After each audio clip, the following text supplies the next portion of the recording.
asalaamaaleykum mbokk yi nga xam ne ñoo ñuy seetaan partout dans le monde entier à travers 2A TV la chaîne du peuple jamono bi nag ñu ngi fii ci Golf Nord 2 quartier Cheikhou Nguer journée d'excellence bi nga xam ne tey jii moom lañ fi amal waaye nag ma gis fi lu xaw a doy waar loo xam ne lépp mbégte la ak éducation boo xam ne parce que jamono bi maa ngi jàkkaarloog la directrice Crous mi ngi nii suñu wàllu càmmoñ waaye tamit maa ngi seen la première personne morale de Guédiawaye mooy ki nga xam ne mooy le préfet de Guédiawaye Amadou Koumba Deme mais maa ngi seen tamit le sous-préfet bi nga xam ne moo ŋànk golf ak Sam Notaire muy préfet ñing mais tamit maa ngi seen le commissaire central de Guédiawaye l'incontournable et l'infatigable su ko defee nag quartier bi ñëpp ñëw nañu jamono bi ma wax nag délégation yi nga xam ne ñoom ñooy xale yi nga xam ne ñoo dippee Cheikhou Nguer seen bopp ñoom lañ tegal son boobu di jegoo nga toppul xale yi par ndànk-ndànk ñu dugg si sunu yaay yaa ngi ni sañse lu rafet lépp bokk ci quartier bi li nag moo lay wan ne la coow li jarul muy bari na ku ne defar quartier am ku ne defar nitam lii mooy Sénégal Afrique lii la soxla Sénégal lii la soxla jubal jubbanti lii lañ soxla moo bëgg gars yi ñu ngay tàcc xale yi nag ñoo dippee seen bopp ki nga xam ne mooy délégué bu mag bi di Cheikhou Nguer di l'incontournable di jàmbaar joo xam ne boo gisee fii bu njëkk ay saret nga fi daan gis ñuy gaare bu njëkk ci boor bi da nga daan gis gars yi di def fii ay agression da nga daan gis ñuy kar nit ñi fii mais loolu yëpp léegi amatul fii ci quartier bi di jegoo su ko defee xale yi nag dañu ñëw pour def li nga xam ne mooy seen participation ci bis bi muy journée d'excellence bi nga xam ne am na tey waaye nag dañu jël xale yi nga xam ne ci quartier bi lañ dëkk ba pare te ay jàngkat lañu non seulement ci côté daara ji ci côté bu mën a nekk rek tànn nañ fa indi leen waaye nag maa ngi seen directrice Crous mu nga ne la toog oh mais lii rafet na. Bonsoir monsieur le préfet de Guédiawaye, monsieur le commissaire central, monsieur le chef de Guédiawaye, honorable invité, marraine Fama Dieng, sunu maire Maïmouna Dieye, parrain Cheikh Mbaye, chers parents, chers enseignants, chers élèves, chers amis du quartier, Golf Nord 2B, c'est avec une immense émotion et une grande fierté que je m'adresse à vous aujourd'hui à l'occasion de cette fête de l'excellence, initiative que nous avons voulu forte, solidaire et porteuse d'avenir pour nos enfants. Depuis ma nomination à la tête de ce quartier, j'ai fait le vœu de nous ménager aucun effort pour transformer notre espace de vie à un quartier paisible, propre, sécurisé et solidaire. Grâce à l'appui de vous tous, autorités, forces de l'ordre, habitants, engagés, Golf Nord 2B a changé de visage. Mais notre plus grand défi reste devant nous. Préparer l'avenir de nos enfants.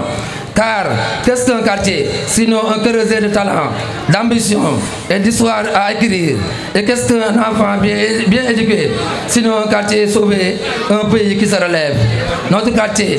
en bordure de mer, magnifique, mais parfois exposé à de nombreuses difficultés, précarité, toxicomanie, inondation, manque de ressources éducatives, ne doit plus être un frein à la réussite. Nous refusons que le code postal détermine le destin. Nous refusons que l'excellence soit réservée à une élite. C'est pourquoi nous avons lancé cette fête de l'excellence pour honorer les meilleurs élèves, encourager les autres et appeler à une mobilisation générale autour de l'éducation. Nous voulons que chaque enfant, ici chaque son quartier, croit en lui. Nous voulons que chaque parent sache qu'il n'est pas seul dans cette mission éducative. Nous voulons que les autorités entendent notre appel.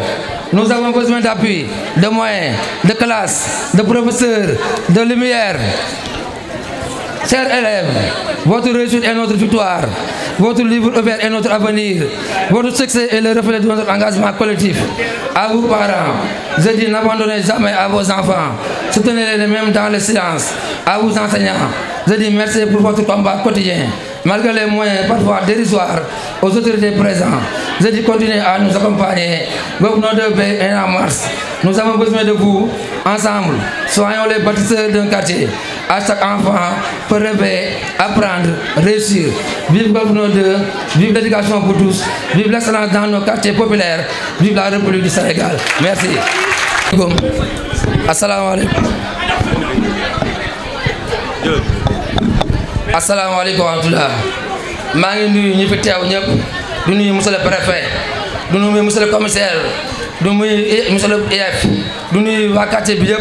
du nuyu autorité yi fi nekk yëpp du nuyu président des délégués Babacar Ba ak ñi mu àndal ñëpp si quartier bi di nuyu sunu jigéen ñi sunu marraine muy Fama Dieng di nuyu sunu ñoom yaay même la jëy maire social di nuyu quartier bi yëpp di nuyu di leen ziar di nuyu sunu waajur yi di nuyu imam Ahmed Camara imam Kedam Kebe ak imam Camara Diaw ak notable Cheikh Mbaye ñoom mooy parrain tey bi macha allah moom xam ne vraiment jàmbaar la kenn mënu ko fay l'infatigable Cheikh Mbaye moom bépp merci ñu koy sant di ko gërëm si taxawaayam si quartier bi vraiment bu parrain na googu rek pour parce que dañoo neex parrain na mu rek parce que sama xarit la parce que dafay travailleur la nekk jàmbaar nekk ingénieur yamul si loolu rek saa yu xëyee dajal baleem di nettoyer di arroser di defar jardin bi di defar lampe yi lépp moo si jàpp vraiment tey nga journée tey bi tablette xale yëpp moom moo ko jënd chaque jour sa setal day génne moyen génne alalam vraiment ñu koy sant di ko gërëm di nuyu sunu maire sunu marraine Fama Dieng vraiment gis nañ taxawaayam tamit wax dëgg yàlla si éducation bi bu jiite 3500 élèves Crous kooku vraiment du caaxaan bu dëkkee si koñ bi nekk directeur Crous jiite ay 3500 élèves kon kooku vraiment fierté la si Guédiawaye fierté la si quartier Golf Nord 2 ñu bëgg tey élèves bi tey xale yi ne si quartier bi ñu roy référence mel ne ñii ay kilifa nañ ak ñu mel ñoo xam ne aussi ñu roy le préfet le commissaire autorité bi nekk yëpp xale yi exemple lañ loolu mënoon moo leen tey invité leen pour ñu roy leen parce que ñii xale jàng kenn mënu ko fay amul prix kon ñu moo tax initiative bi tam jël ko dañoo toog xalaat rek ak comité quartier bi ñu ne pourquoi pas ñu def initiative journée d'excellence primer les meilleurs élèves du quartier ñu toog noonu xalaat ko rek fa yàlla def si tey mu réussir tey dañoo jëm ne Guédiawaye lu am Mamel am Almadi am gënuñu pourquoi pas ñu mënuñu ko am kon jàpp gëm na rek ñun banlieue na rek war ñu jàng gëm ne banlieue na rek ñun war ñu am ay poste war nekk président de la République war ñu nekk ministre la moo tax ñu reyante pour tere journée bi parce que man sama jàng tax dafa yàq lu nekk man li ma ko waral parce que ñàkk moyen sama yaay di ma jaayloo ma jaay banana di jaay marché Sam à 11 ans 10 ans laa doon jaay dañu ma metti ma dara moo tax loolu moo ma reyante dama nekk xale bu ndaw am ay rakk yu góor amoo moyen sama yaay di ma ñëw ma di ma jaayloo ay 4 ans C1 ba CM2 ma jël table di jaay moo jax sama jàng tey COP laa bàyyi COP mais imagine leen tey bu doon jamono ji la amoon ay moyen comme sama doom yi am kon man war na yàlla parce que xam naa ne am na intellectuel fa am intellectuel mooy ay ministre ay président mais am intelligence fa am ñun intelligence moo tax 3 ans ñu defar quartier bi mel ni mel xam nga loolu intelligence la pour mën a réaliser quartier bi 3 ans kon xam nga am na solo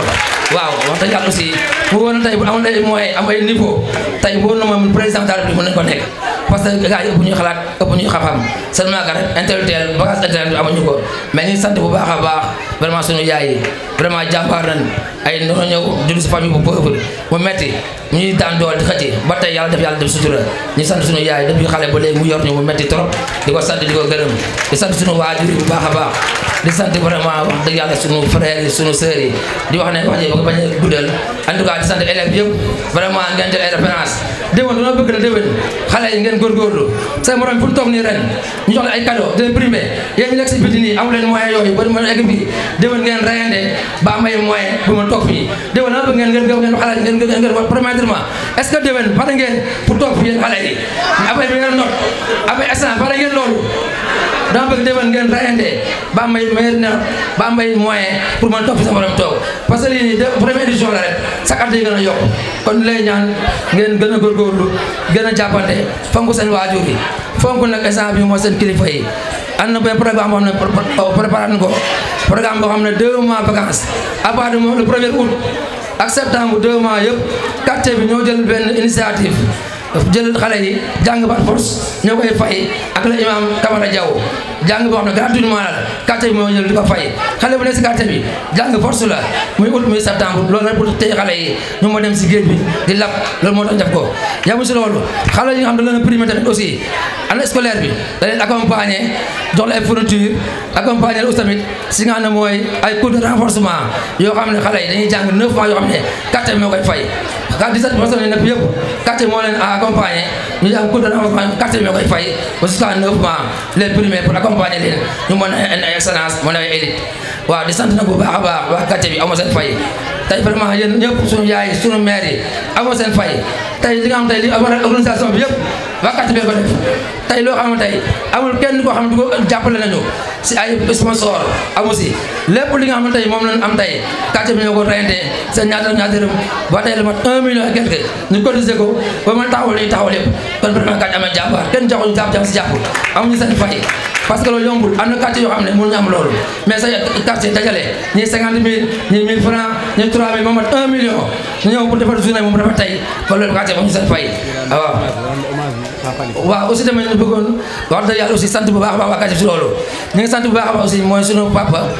Khalifa Fall nekkoon ministère de l'éducation mu génn àdduna le 25 mai passé paa boo xam exemplaire la woon doon dimbale si koñ bi doon def social muy paa Khalifa Fall nekkoon paa boo xam ne ñu koy ñaanal yàlla mu yàlla xaar àjjana yàlla bu ñu doon taxal ko jigéen lu bëri jàppale na ko si quartier bi tey ñu bëri ñu ne ay préfet ñu ne ay enseignants ay professeurs grâce à lui ñu bëri tey nekk na ay quelqu'un grâce à papa Fall ñu koy sant bu baax di sant doomam day Kébé vraiment moom tamit gis na moo taxawaay jiw yëpp moo ko defar nekk jàmbaar nekk transformateur nekk si quartier bi mooy day Kébé ñu koy sant di ko gërëm vraiment moo tax jàppale si biir bi indi ay jus indi lépp ñu koy sant di ko gërëm di sant ñëpp daal di sant wax dëgg yàlla sunu yaay Mama Dieye di sant Mbaye Dieye nekk jàmbaar la moom tamit nekk jugee ba Turquie indi ay marchandises am ñu ànd si liggéey mooy jaay ak li nga xam ne mooy mouchoir ak couche original ñëpp la bëgg ñëpp Sénégal ñëpp nga di ko utiliser xale la mais am na jom ñu ànd di liggéey mu nekk jàmbaar dafa bëgg jàppale ko di utiliser mouchoir yi di utiliser couche yi ndax am na njariñ ñu ngi sant ñëpp di gërëm ñëpp parce que préfet mi fi taxaw daa bëgg wax ak comité central maa ngi sant aussi sama baa ñen gox yëpp di leen nuyu di leen ziar di sant Awali di sant Yacine di sant Maguette Diop ak seen fay ku leen liggéey ji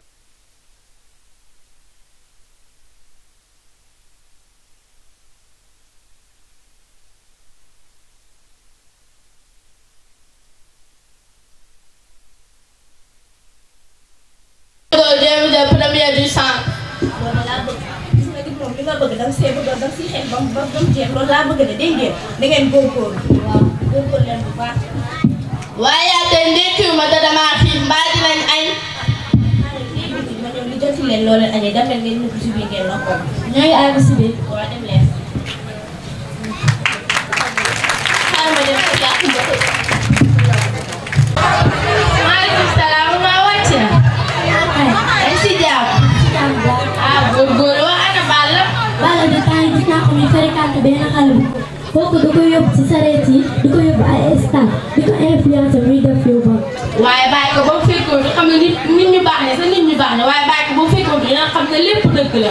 lii la xale bu jigéen da ngay dimbale sa yaay moo gën jàng mi amul benn sens ñooy nii amuñu suñu loolu nit ñi ñu xool loolu baaxul dégg nga. mooy góorgóorlu sama xool tali bi nit moom boo nekkee ni da ngay am lu dégg nga jox ma xaalis. ade dugal si biir na noppal. waaw kanam na boon.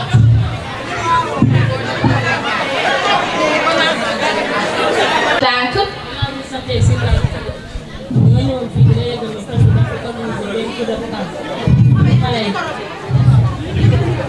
ñëwoon fii bi la yëgal ne que dañu organiser fii benn tour de vacances bu xale yi ñu ngi wàññi seen taxawaay ak seen doom te sa doom rek dafay jënd li muy dox fii nii nekk fii si mbedd di dox loolu amul benn sens ñu jàpp ko moom kër man sax délégué maa ko organisé woon pour xale yi dem géej di taxawaal di dem fu ne di dem taxawaal seen yaay di leen woo mën naa ko organisé ma délégué. yow moom délégué Oustaz Camara daanele foofu laay jël yow am na lu la doy nga lijjanti sa quartier bi moo gën see waaye sama kër moom bu ko lijjanti mu ni maa ko lijjanti sama bopp est-ce que yaa ngi may dégg mu ni maa ko war a lijjanti sama bopp sama kër du yow bu yaa ko koy lijjanti est-ce que yaa ngi may dégg loolu moom nag xam da ngaa dox ba sa daal yi jeex yow Oustaz Camara am na lu la doy boo jógee ne dafa nga lijjanti sa daara ji ak sa xale yi moo gën si kooku bi lu may bi sa yére yi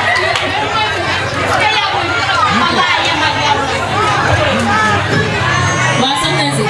lii la wax dëgg la am na ci kay benn tour de vacances xale yi nga la bàyyi wàññi seen taxawaale bi yow moom xaw ma bàjjenu gox la xaw ma tàntay gox waaye am na lu la doy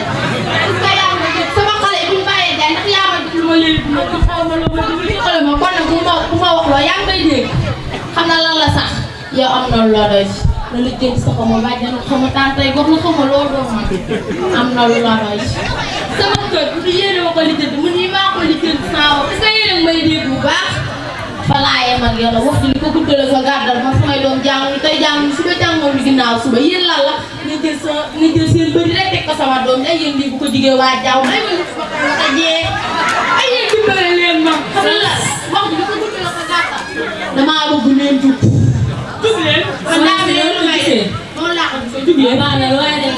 waaye bi bii loxo lay naccee ñooy dem laay yéen a lakkal rek jël seen bët yi seen lii teg ko sama doom bi laay yéen a lakkal rek kii bu mu dem di seen télé kii yaa ngi li la leen dimbale ñoom dama boobu su añee du reer su reer du ndékk yow soo pare fi nga jàpp xale di leen influencer ku bon fi nga doon yow dangaa ñàkk doom soo pare su añee du reer su reer du ndékk ba pare nga bëgg a àndal ku bon bi li nga saa dina ko dégg. xale yaa ngi noonu de wax nañu am solo.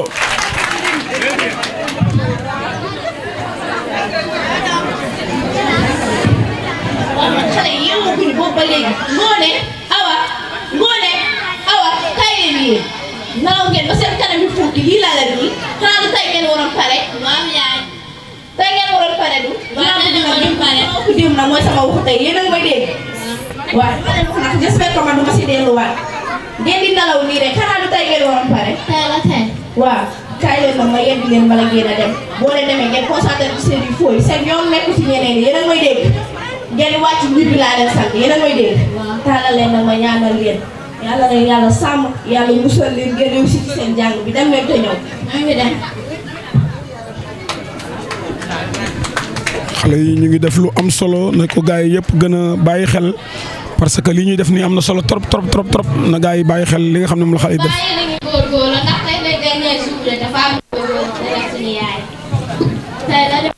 góorgóorlu rek lañ war a def. man de démb sama yaay nee na dama jàng ma dem topp énétaay bi dem énétaay bi neex na. yow moom dangaa ñàkk jom jàngal nga naan énétaay lu mel ni dernier jour examen révisé nga topp ay énétaay. énétaay bi si la bokk nag daa neex de. yow dangaa ñàkk jom amoo benn.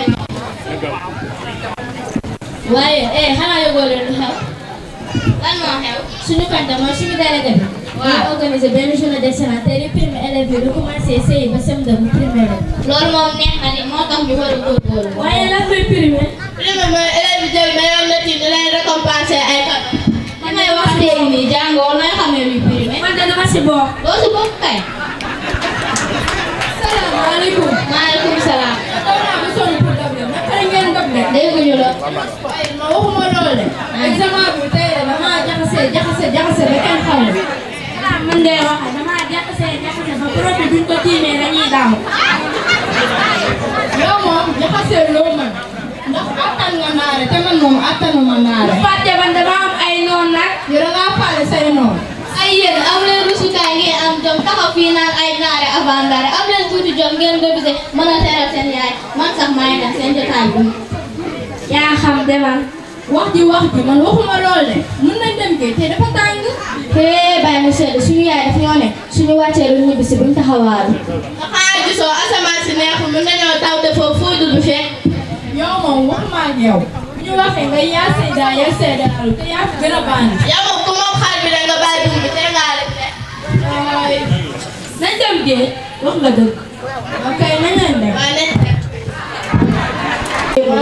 foo génn de moom sama xaalis baax sama ndox bu ma la joxoon. bon xaalis ak bon ndox. xanaa ba ngay génn bi balaa suba joxoon ma la ndox ne la demal na jaay ji bopp. joxoo ma ndox de. waaye looy xëy nii sax. lan laa xëy. yaa xasoo pour nag cigarette. man cigarette. ay waay man lu may wax waa koñ ay waay man lu may wax waa koñ bi ko bu foo jëm man. yaa xasoo pour nag cigarette ay waay lu may wax waa koñ bi ci boobu ba pare mu boole sax ak cigarette ay waay man fu ma jëm xoolal man xam fu ma koy waxee jee. waaye yaay lii la la nii. xanaa la nga war a wax lépp pëy ni nga sa baale jaay. xoolal sànq bu sax ka wala jigéen ak délégué ak bàjjenu gox lu ne wax naa leen ay waay man fu ma koy waxee jee ay ma leen yaay li yëpp yaa ko teg sa bopp boo ñu bàyyiwoon ci école ba ñuy jàng comme suñu moroom yi lii yëpp du la dal suñuy dem di jaay suñu moroom ñëpp la ñuy gis ñu bopp seen saak dem di jaay gi ñooñu gënuñu ñun dox nañ ba kenn xamatul lan la ñuy dund lii yëpp moom yaa ko teg sa bopp.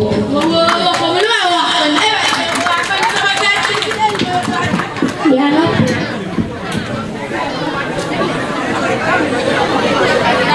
de Guédiawaye, messieurs les sous-préfets, messieurs les représentants de l'IF messieurs et dames les délégués de quartier,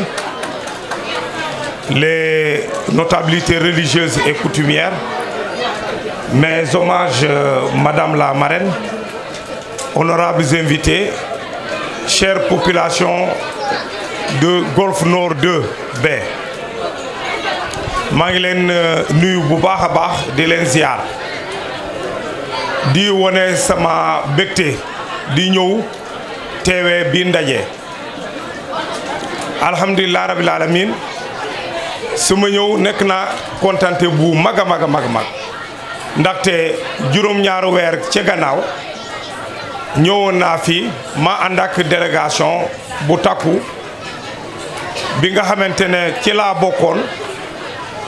suma chef sûreté urbaine bu Guédiawaye bokkoon na ci commandant corps urbain ak chef de la BER ak yeneen alkaati di ci sant bu baax a baax autorité yi nga xamante ne ñoo nekk ci gox bi ñoo mel ni délégué de quartier yi ak yeneen kilifa yi nga xamante ne ku lim juum ñu mel ni Sebor ci këram la ñu amee teewaay bi loolu bokk na ki li nga xamante ne mooy police de proximité te seen gox bi nga xamante ne dafa am réputation bu kawe réputation bu rafet seen jëw rafet na bokk ngeen ki ñi ma njëkk tàllal seen loxo loolu bokk na ki li nga xamante ne mooy police de proximité ma gaaw ñëw daje ak yéen xam seen soxla ndaxte police de proximité mooy jege population yi am une écoute attentive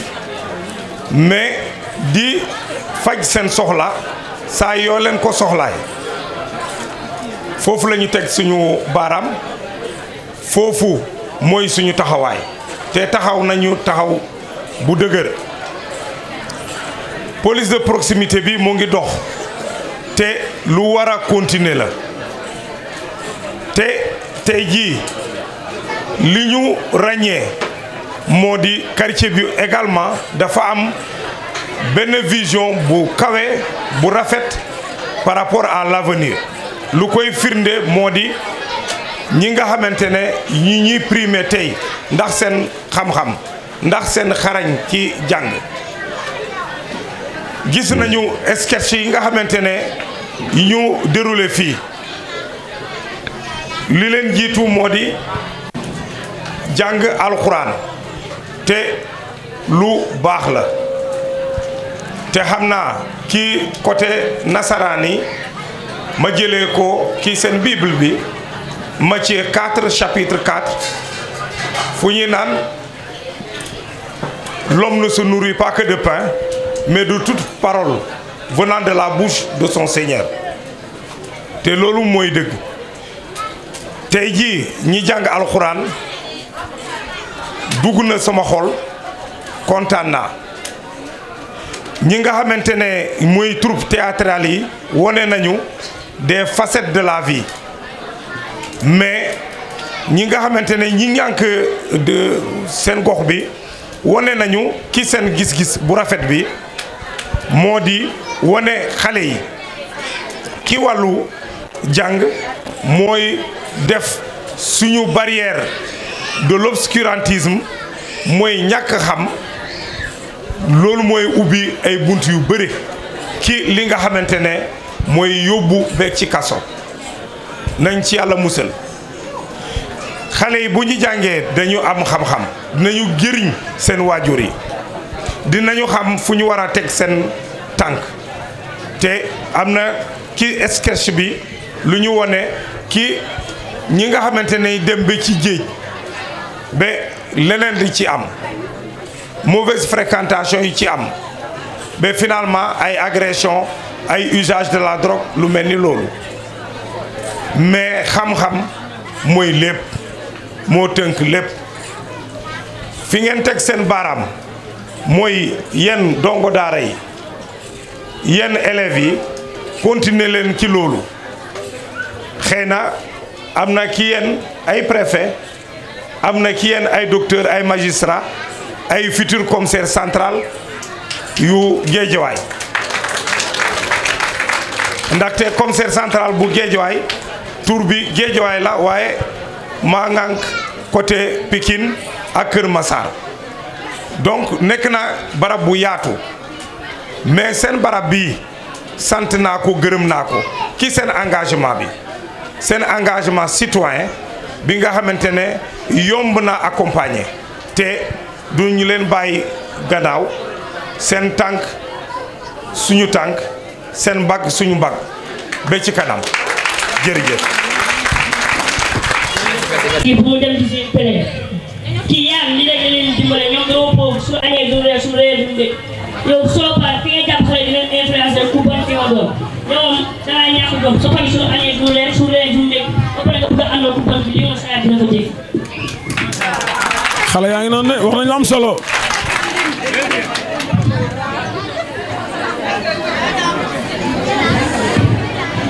xale yi yeewaguñu boobu ba léegi ngoone awa kay leen yéen nelaw ngeen ba seen kanam yi fuuti lii laa la nii xanaa du tey ngeen waroon pare waaw yaay tey ngeen waroon pare du waaw tey ngeen waroon pare ku dim na mooy sama waxu tey yéen a ngi may dégg waaw ma leen wax nag j'espère que man du ma si delluwaat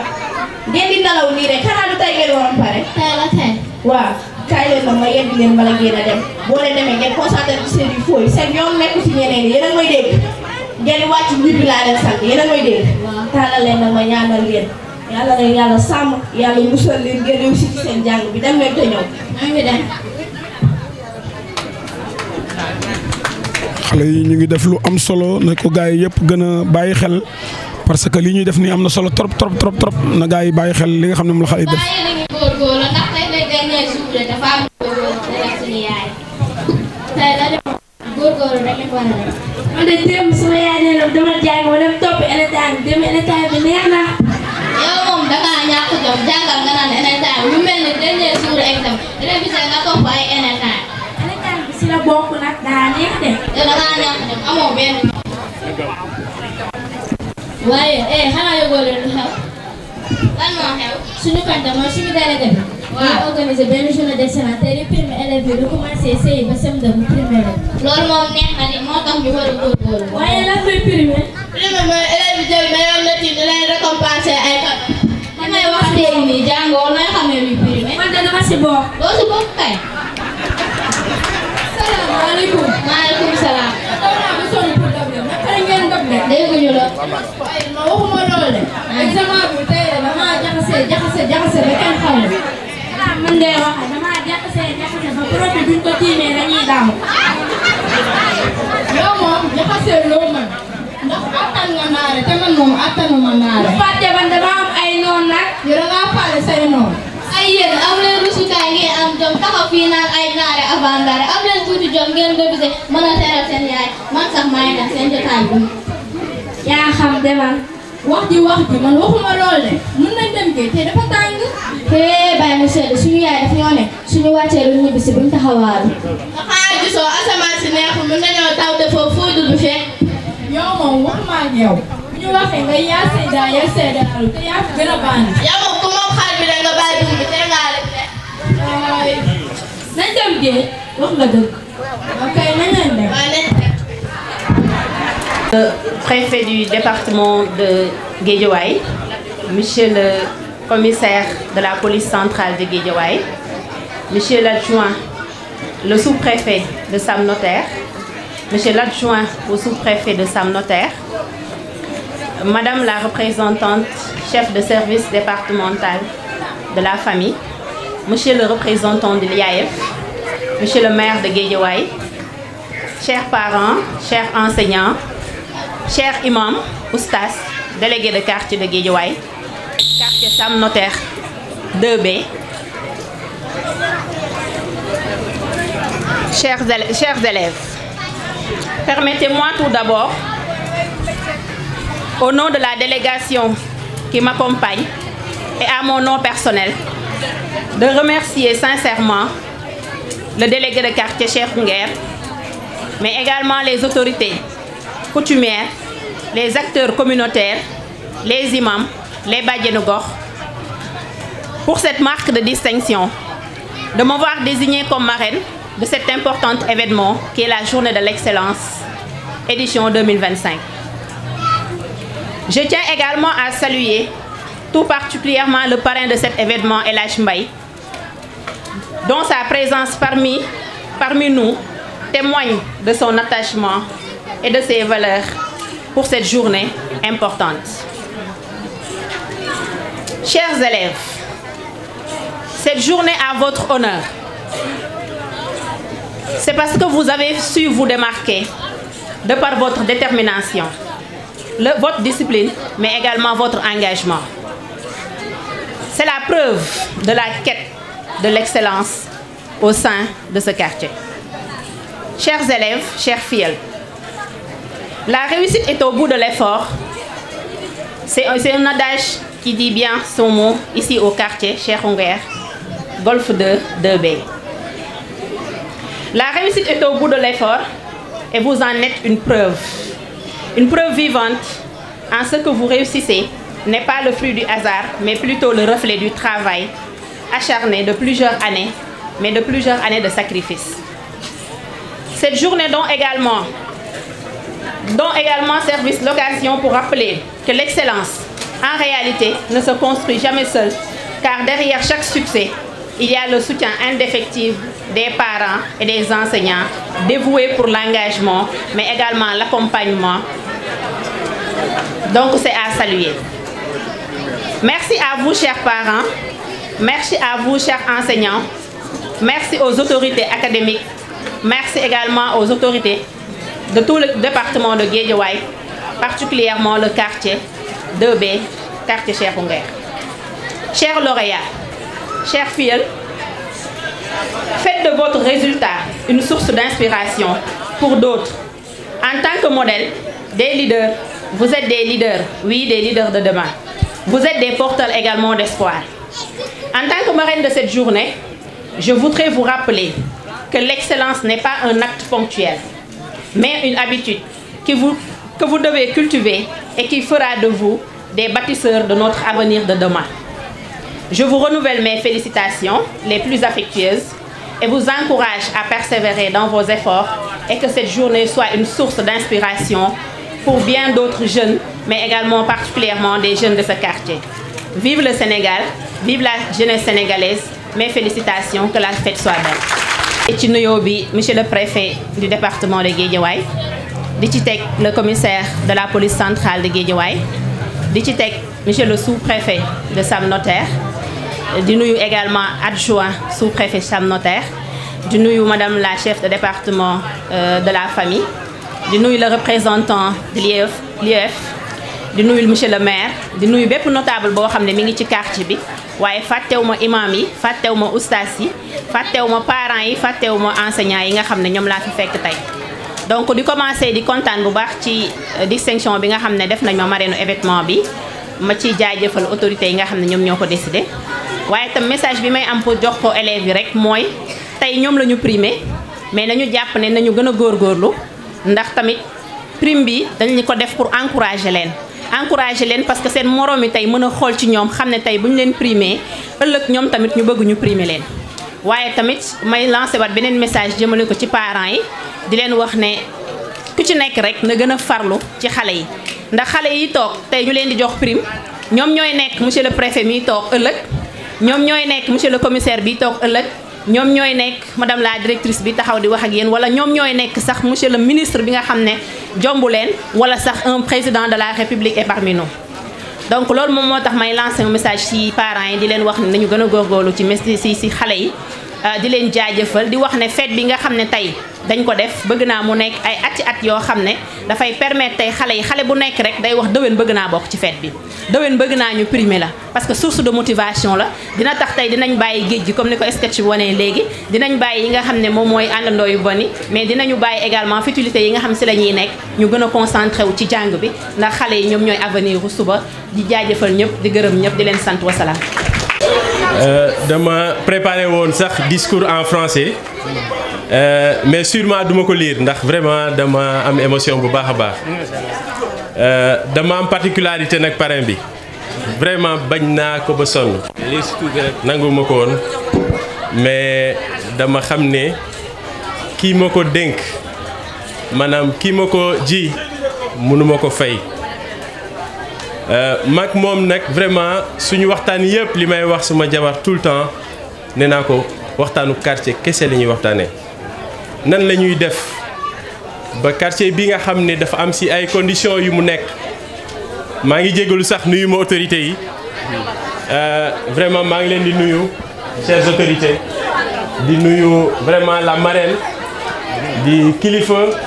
di vraiment nit ku yaru loolu laa gis ci moom ndax jot nañ dem këram waxtaan ak moom parce que man dama am particularité benn mooy déjà dama nekk ci comité d'organisation bi et en même temps ñu parrainé ma sànq ba léegi gars yi naan ba fee nga war a toog man leen bon position toog bi amul njëriñ voilà place bi nekk fii ak bi nekk fee benn la rek waaye cër moom suñu borom moo koy joxe. di sant encore une fois quartier bi yëpp parce que guddi na malheureusement du ma mën a def discours bi pour bàyyi kilifa yi mënuñu leen téye ba mu guddi ñu mën a jàll ci remise des prix yi xale yi mën a yeew seen ay parents mais en tout cas li may wax rek mooy ñun on vient de loin ku ne woon tey quartier bi ay dinañ dem ba organiser fii ay prix pour di récompenser xale yi nga xamante ne ñoom ñoo gën a xarañ ci seen jàng loolu du woon neex a gëm ndax image bi quartier bi amoon jardin bi fi mu nekk tey ay charrette ñoo fi nekkoon ku xam fréquentation charrette xam ne du milieu boo xamante ni mën nga ko ñee mu nekkoon image bu ñaawoon ci suñu entrée quartier yàlla may ñu benn messie man loolu laa koy woowee mu ñëw vraiment am ay ambition yu rëy man sama ruq laa nekkoon su ma xëyee liggéey su ma wàccee tëdd mu fekk ma fi ma nekk mu dimbali ma parce que ni ma dimbalee mooy moom moo ma ne kaay ñëw ñu jàppale quartier bi loolu nit bu la ko defee daa dimbali man dimbaliwu ma leen yéen a may dimbali man li may def dama ci jaamu yàlla laa ko jàppee te bi ma ko commencé ba léegi aussi gisuma ci dellu ginnaaw donc gisuma loo xam ne mun na ma permettre ma dellu ci ginnaaw donc encore une fois di wax Cheikhou di ko sant di ko gërëm 15 jours mun naa ni liggéeyul te ku nekk xam na borom kër bu xëy deful dara 15 jours pratiquement liggéeyul mu ngi bàyyi lépp nekk ci ay coono vraiment lim ci daj xaaj bi dajatu ko li muy daj ci quartier bi xaajaat bi man dajatum ko dama ko ne courage bi nga yor man mi nga xam ni dama nekk dans l'entrepreneuriat détermination bi mu am su ma ko amoon non sincèrement dem naa fu sori waaye egguma fi nga xamante ni fa la nekk ñi ngi sant ñëpp di leen gërëm di sant xale yi di leen wax ne ñun dañu bëgg na 20 ans ci kanam incha allah yal nañu fi yàlla bàyyi ñun ñëpp que balaa loolu ay prix la ñu bëgg ci ay concours général xale yi xàmmee leen xale yi yéen ñi nekk mag koo ci gis muy def lu dul yoon xar leen ci seen tànku tëbëy pas parents yi kese mais nañu nekk parents wu xale yi yëpp xam ne ñii ñu war a encadrer lañ ñu war a jàppaleen ba fii ak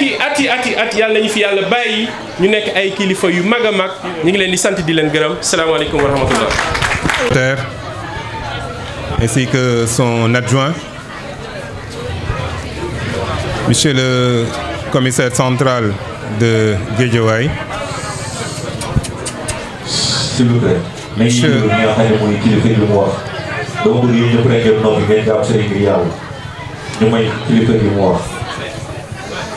Monsieur le représentant du maire de la commune de Sam Notaire, Mesdames, Messieurs les chefs de service, Madame la marraine, Monsieur le parrain de cette journée d'excellence, Messieurs les délégués de quartier, notabilités religieuses et coutumières, chers habitants du quartier de Golfe Nord, chers invités en vos titres qualité, c'est avec un réel plaisir et un honneur véritablement de venir participer à cette activité qui est en fait une journée d'excellence. Ma présence a une double signification. La première, c'est véritablement de participer à cette promotion de l'excellence au niveau de ce quartier. La deuxième, c'est pour soutenir les initiatives, les multiples initiatives citoyennes que les habitants de Golfe Nord sont en train véritablement de mettre en œuvre. xam naa damay continuer ci olof pour véritablement sama message mu gën a jàll. li tax tey jii ma teew fi gannaaw ba nu bëggee jàppale waa quartier bi ci yoon bu am solo bi nga xam ne jot nañ ko jël moom mooy fexe ba cultiver l'excellence au niveau de nos enfants. Baneen bi moom mooy dama fi ñëw pour sargal ñi nga xam ne ñoom ñooy population wu Golfe Nord ci taxawaay bu mucc ayib bi nga xam ne moom lañ am. ndaxte bi ma fi ñëweek léegi initiative boo xam ne autorités yi supérieurs yi initiative bu ñu jël walla orientation bu ñu joxe rek damay gis ne waa Golfe Nord am nañ ci taxawaay bu mucc ayib. ma tàmbale ko ci li nga xam ne moom mooy setal bi nga xam ne monsieur le président de la république santoon na ko ñoom ñu am ci benn taxawaay boo xam ne ñépp a ko gisal seen bopp. buñ jëmee lu jëm ci wàllu embellissement des quartiers defe naa Golfe Nord aussi joué na moom sa partition wane na taxawaay boo xam ne bu mucc ayib. boo jëlee ci li nga xam ne moom la ñuy wax lu jëm ci wàllu sécurité nga xam ne dañoo bëgg population bi aussi am ci benn taxawaay gis nañ ne Golfe Nord am na taxawaay boo xam ne ku mel ni monsieur le commissaire defe naa dégg ngeen ay kàddoom lu mu apprécier la lool. boo jëlee solidarité bi nga xam ne monsieur le président de la république ak monsieur le premier ministre ainsi que tous les membres du gouvernement ñu ngi du noppi di ko wax lu jëm ci wàllu solidarité bu war a dox suñu diggante gis nañ bu baax a baax ni waa Golfe Nord taxawaay bi ñu am durant surtout le mois de Ramadan ni loon jàppalante seen biir. nga jël aujourd'hui initiative bi nga xam ne le ministère de l'assainissement jëloon nañ ko concernant le curage des caniveaux foofu aussi quartier bi defaat lu mucc ayib. donc boo jëlee aussi journée boobu nga xam ne man sam wàllu boppam maa demandé woon à ce que au niveau du département ñu def ko moom mooy setal sunu centre pour waajal li nga xam ne moom mooy examen yi. quartier bi aussi wane woon na taxawaay bu mucc ayib. donc voilà un quartier boo xam ne daanaka orientation yu président de la république di joxe yëpp monsieur le premier ministre di joxe ak ñi nga xam ne tamit ñoom ñooy ministres yi ñoom ñu ngi siy dem lañ naan dem ba jeex.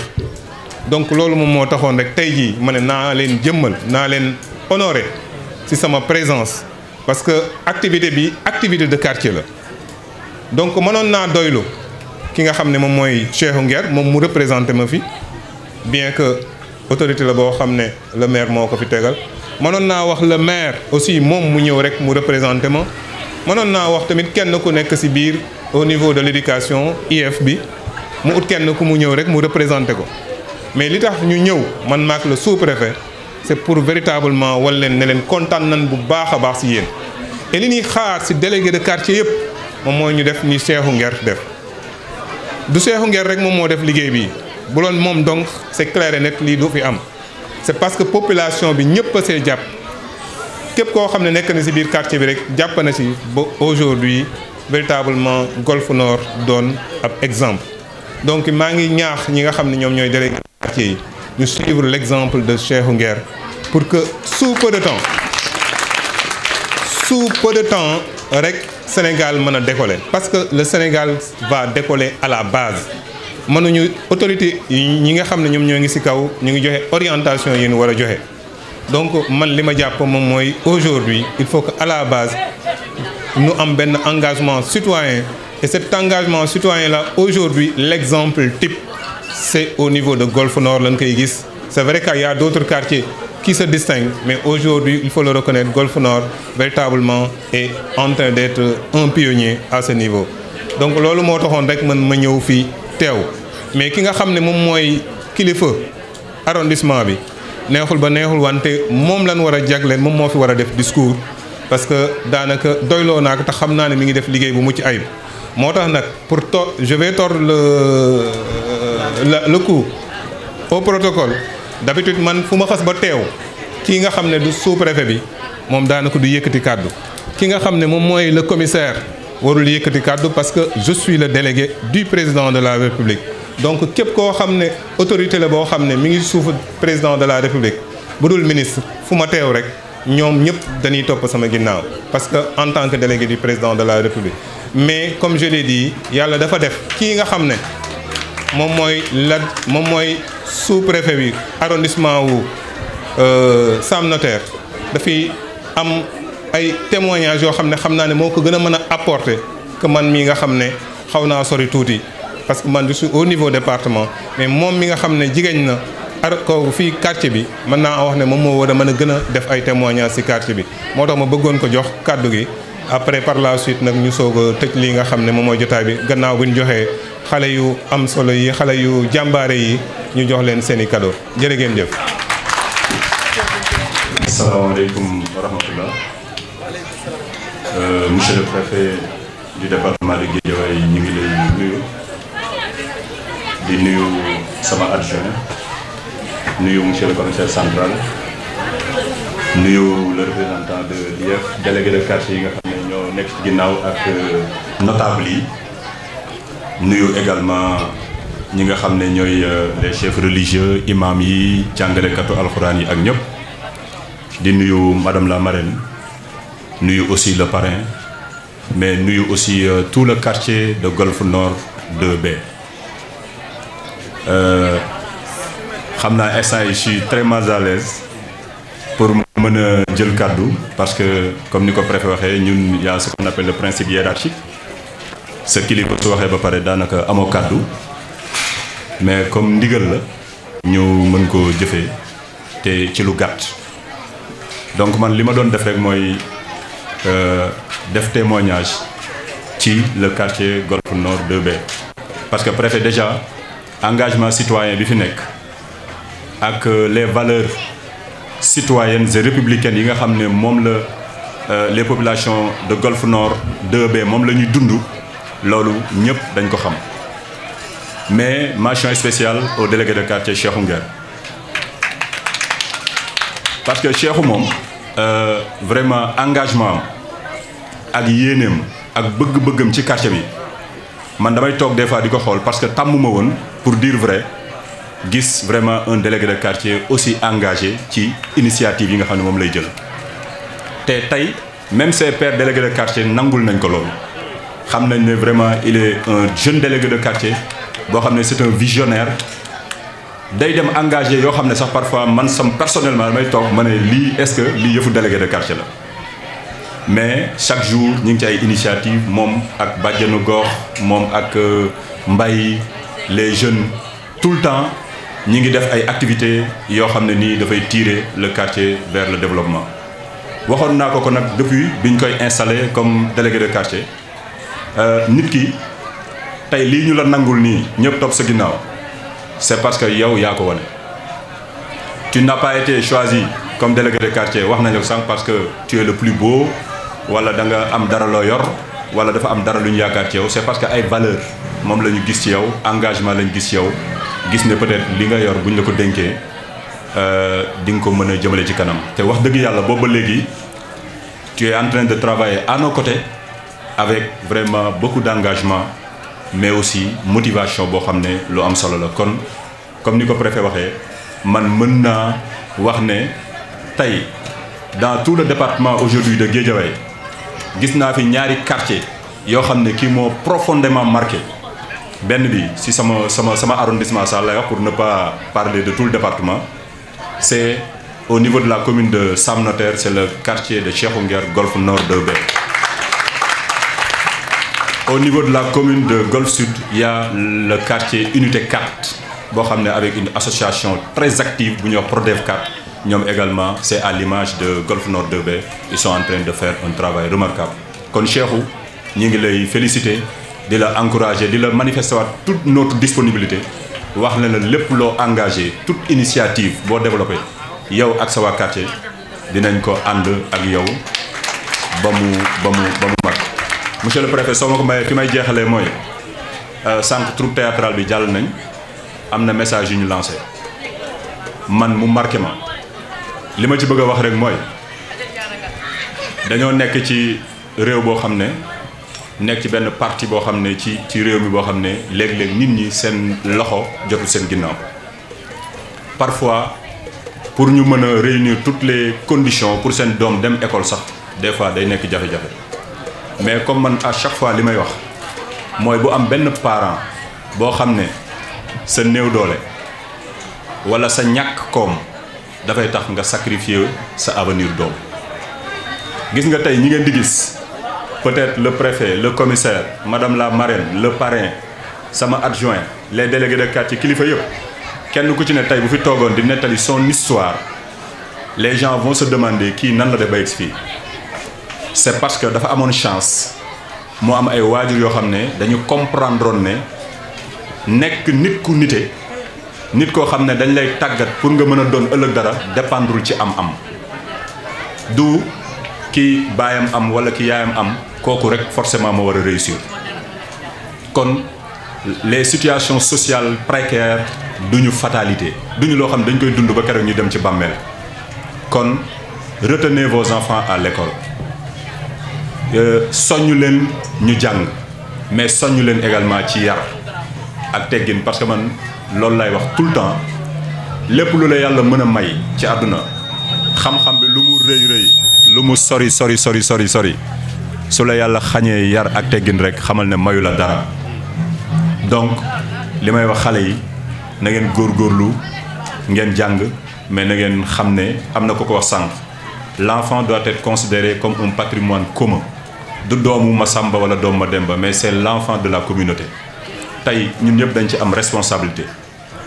xale bi su génnee dem école c'est la responsabilité de l'école ba keroog muy nekk école ba keroog mu fay génn c'est les enseignants c'est la directrice c'est peut-être le principal ak ñi nga xam ne ñoo fa nekk mais xale bi su génnee école di dem ci kër ga di ñibbi ci kër ga ci yoon bi lay jaar avant moo yëg kër ga diggante boobu noonu kan moo fa nekk c'est la communauté war nañu jël le relais pour que xale bi ñu toppatoo ko di ko jàppale ba mu yegg këram su yeggee këram foofu la ñuy wax le cercle familial donc c'est des niveaux de socialisation yi nga xam ne xale bi ay étapes la yu muy jaar fenn fu ci nekk nag xale bi waru fa wér dañ ko war a taxawu dimbali ko ngir suba li ngeen di wax sànq ba léegi mooy relève mooy xale yi nga xam ne ñoom la ñu yaakaar suba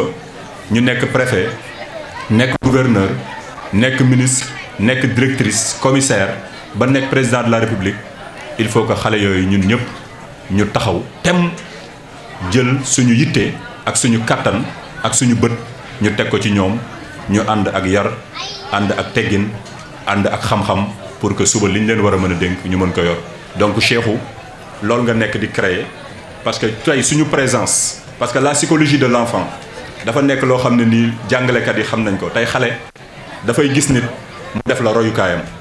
tey peut-être y a parmi les enfants yi nga xam ne ñoo toog fii am na koo xam ne mi ngi gis madame la directrice jàkkaarloog moom ne tey kii mooy nekk sama référence mooy nekk sama modèle moom laay xool lu mu def moom laay def ni muy toogee sax peut-être moom laay toogee bu nee nii sax damay def nii c'est parce que xale moo mel noonu y a quelqu'un d'autre koo xam ne la tenue peut-être du commissaire jël na ko tey frappé ko il va être peut-être un commissaire demain am na koo xam ne le préfet est là mi ngi koy xool moom la bëgg a doon ëllëg donc loolu mi ngi ci jàngalekat yi xam nañ ne xale noonu lay capter loolu lay def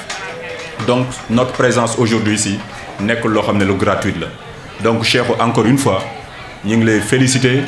di la manifester waat toute notre disponibilité di la wax ne ñun suñu liggéey mooy être au service exclusif de la population préfet li mu waxoon doy na man léeg-léeg damay jàll mais pour wax na rek sama yéene laay waxee te ñi may liggéeyal ñëpp loolu xam nañ ne sama relation ak ñoom relation wu yéene la relation wu tabax ngir que suba suñu doom yi mën a ñëw eggale li nga xam ne moom la ci sumboon monsieur le préfet encore une fois merci jërëjëf